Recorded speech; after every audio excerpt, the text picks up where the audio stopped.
বাগার সাথে সাথে একটা মহিলা, এখন ইউটিউবে আছে আপনারা দেখবেন, কোন ইউনিভার্সিটির ছাত্র জানি না, মাথার মধ্যে কাপড় দিছে, অর্থাৎ আগে কাপড় দিছিল না, তখন স্লোগান টোগান দিতেছিল। যখন হাসিনা পলাইছে, পলাইবার পরে যখন চতুর্দিকে আওয়াজ হচ্ছে হাসিনা পলাইছে, পদত্যাগ করছে, তখন এই মেয়েটা উন্নতারে মাথার মধ্যে ফেস দিয়া এরপরে যে আল্লাহর উপরে হাত তুলে যে কান্না শুরু করে দিয়েছেন, আল্লাহ এই বিজয় তুমি দিয়েছ।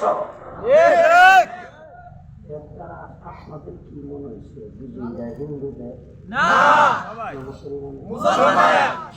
মুসলমানের? এবার শেষ কথাটা বলে ফেলবো, শুনবেন তো?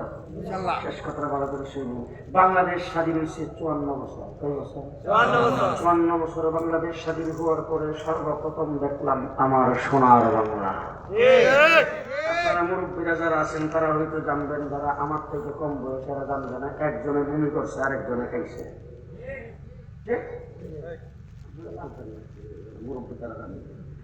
দ্বিতীয় নম্বর আরেকজন এসে স্লোগান দিল, আমার দেশ হবে সবুজ বাংলা। গেল সবুজ বাংলা, এটা আমরা দেখলাম। এরপরে আরেকজন এসে স্লোগান দিল, আমার দেশ হবে নতুন বাংলা। নতুন বাংলা। কিছুদিন পরে আবার যখন শেখ হাসিনা ক্ষমতা এসলো, তিনি এসে স্লোগান দিলেন মডার্ন বাংলাদেশ। কিছুদিন পরে বললেন আধুনিক বাংলাদেশ, এরপরে বললেন ডিজিটাল বাংলাদেশ। পদ্মা সেতু উদ্বোধনের সময় বললেন স্মার্ট বাংলাদেশ।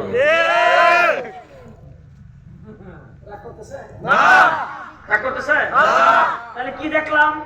সোনার বাংলা, সবুজ বাংলা, নতুন বাংলা, স্মার্ট বাংলা, মডার্ন বাংলা, আধুনিক বাংলা, ডিজিটাল বাংলা, স্মার্ট বাংলাদেশ।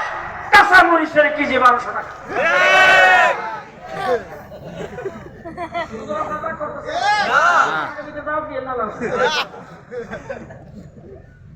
সব বাংলা দেখা শেষ। এবার জুলাই আগস্টের আন্দোলনের রাস্তায় জামাতের সাথে নামাজ পড়ে যে দেশ নতুন করে স্বাধীন করেছি, সেই দেশ আগামীতে হবে ইসলামের বাংলাদেশ।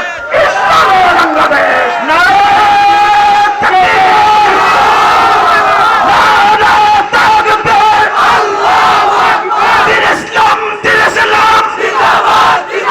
ইসলামের শত্রুরা, ইসলামের শত্রুরা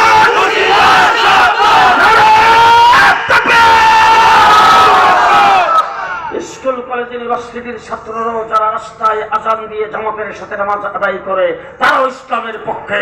মাদ্রাসার আলেম উলামায়ে কেরাম তো ইসলামের পক্ষে আছে। আজকে নাসিরনগরে সেই কোথায় চাপরতলা গ্রামে যায়, সেখানে দেখলাম হাজার হাজার মানুষ ইসলামী সম্মেলনে আগমন করেছে। আপনারা এখানে আসছেন, যাই দেখেন সরাইল অন্যদারা মাঠে একটু আগে আমাকে এখানে ঢুকি সময় টেলিফোন করে বলছে, হুজুর আসার অন্তত ঢুকার আধা ঘন্টা আগে আমাদেরকে জানাইবেন, স্টেজ পর্যন্ত আসতে অনেক সময় লাগবে। কয়েক লক্ষ মানুষ সেখানে জমায়েত হয়েছে।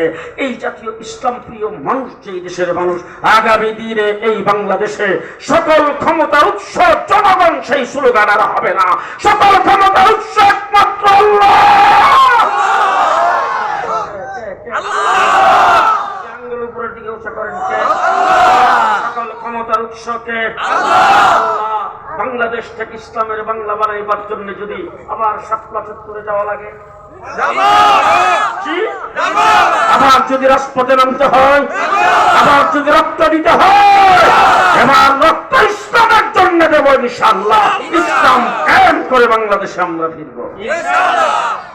আছেন তো সবাই? সবাই আছেন তো? আল্লাহ কবুল করুন। সবাই বলেন আমিন। আরো জোরে বলেন আমিন। দেশের মধ্যে এখন সংস্কার শুরু হয়ে গেছে। সংস্কার হয়েছে না? এতদিন পর্যন্ত আপনার ছেলে যিনি স্কুলে পড়ে, এদের যদি হুজুর গরব জিজ্ঞেস করেন, ফেলে বুম মারলো বাইরে না। ছোট ভাই মাদ্রাসায় পড়ছে, বড় ভাই পড়ছে স্কুলে, গ্রাজুয়েট। বিয়ে করছে, বিয়ে শাদী করার পরে মাস খানেক চলে গেছে। চলে যাওয়ার পরে বড় ভাই একদিন লজ্জা শরম বাদ দিয়া ছোট ভাই একদিন বড় ভাইকে জিজ্ঞেস করে, ভাই রাত্রেবেলা দেখলাম আপনি গোসল করেন না, বাবিও করেন।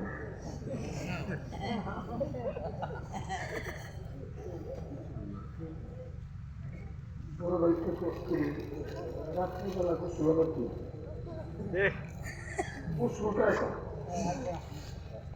এরপরে যখন শুরু ভাই ঘটনাটা যখন বলছে যে আপনারা স্বামী স্ত্রী দুজন যখন একসাথে কাটাবেন তখন গোসল খরচ হবে, গোসল করতে হবে, এই কথা বলার পর মাথায় ঘাট দিয়ে করতে এই কথা তো আমার কেউ শিখাই নেই।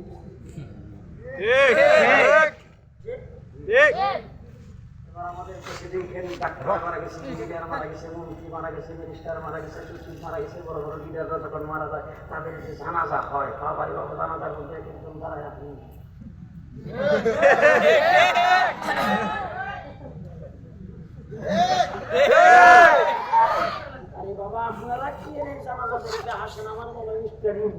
আমার আর দরকার নেই। এবার বলেন তো দেখি এই সমস্ত মানুষগুলির জানাজার মধ্যে এই কাজটা কেন হইল? যারা জানাজায় অংশগ্রহণ করছে তারা স্কুল কলেজে লেখাপড়া করছে, সেখানে জানাজা শিক্ষা এই নাই। কথাটা বুঝে আসছে? এবার আপনাদের কাছে জানতে চাই, আপনাদের সন্তান স্কুলে পড়বে, আপনি স্কুলকে বাধ্য করতে হবে আমার সন্তান স্কুলে পড়বে, সেই স্কুলের মধ্যে আমার সন্তান পাক না পাক জানতে হবে, হালাল হারাম জানতে হবে।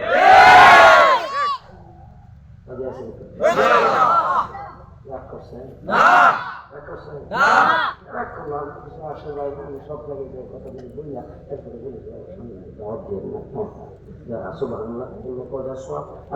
করলে কজা সব তারা যারা করবো এদেরকে দাওয়াত দিয়ে মারে বাপে দেখে ওয়াজ শুনে জানাতে ওয়াজ কিনে নাই। আল্লাহ তাবারক তাআলা আপনাদের মাহফিলটাকে কবুল করুক। যারা ইন্তজাম করছে আল্লাহ পাক তাদেরকে আরো হিম্মত বাড়াইয়া দেন। প্রত্যেক বছর যেন এরকম ইন্তজাম করতে পারে সে তৌফিক দান করুন। এটা মসজিদ নাকি? মসজিদের সমান না?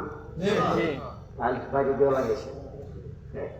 হাদিসের মধ্যে আসছে মাসাজিদুন আমিরাতুন, মসজিদ হবে খুব সুন্দর, আমার ওহিয়া খারাপ হুদা, হেদায়েতের নূর থাকবে না, দেখতে সুন্দর, হেদায়েতের নূর নাই। মসজিদ বানাইছেন খুব সুন্দর, হ্যাঁ যাই একাধিক বাজারে বসে আর সরেল বাজারে বসে ট্রেন কাউরে দিয়ে দিচ্ছি বাড়ি দেবে বাড়ি মসজিদটা যায় দেখতো কি বানাইছি। আজকে যারা ওয়াজ মাহফিল করছেন দাওয়াত দিবেন না, আমি যাইনি এই বলছি, এই জন্য বলে যাচ্ছি ওয়াজ মাহফিল যারা করাইছেন তাদের ভিতরে হয়তো বা এরকম কেউ থাকতে পারে। আমরা বুঝি এই যে পুন্ডার হারা মাহফিল করাইছে এরা এই বড় বড় দাওয়াত করে লইছে, আমরা বেড়া কম, হেরার গ্রামের হেরার লোকজন থাকে 20-25 জন বিদেশ, আমরাও তো আছে বিদেশ 50 জন, এরকম করে টাকার উপর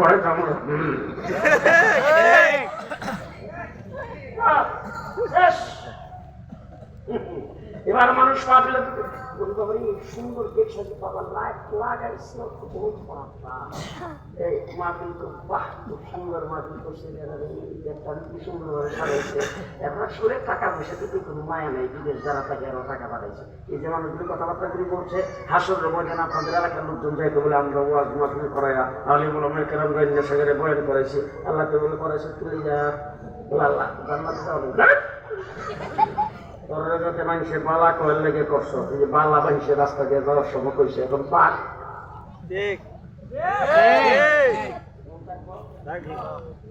আজকে যারা মাহফিল করাইছেন আগামী বছর থেকে আর করাবেন না একটা শর্তে, সেই শর্তটা হইল আজকে যারা এখানে আছেন সামনে একটা নামাজের রক্ত হইতেছিলেন কি নাম?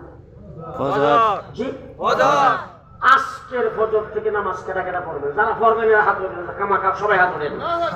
আজকের ফজর কেটা কেটা দেখে দেখে দেখে দেখে ইনশাআল্লাহ পড়বেন ইনশাআল্লাহ।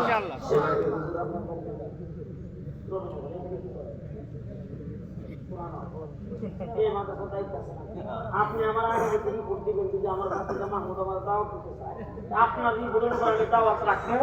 যদি আজকের মাহফিলের পরে মসজিদে মুসল্লি বাড়ে তাইলে আগামীতে আমার দাওয়াত দিয়ে আন্নাই দাওয়াত দেবেন না। আসসালামু আলাইকুম ওয়া রাহমাতুল্লাহি ওয়া বারাকাতুহু। হুজুর আট্টু করে হুজুর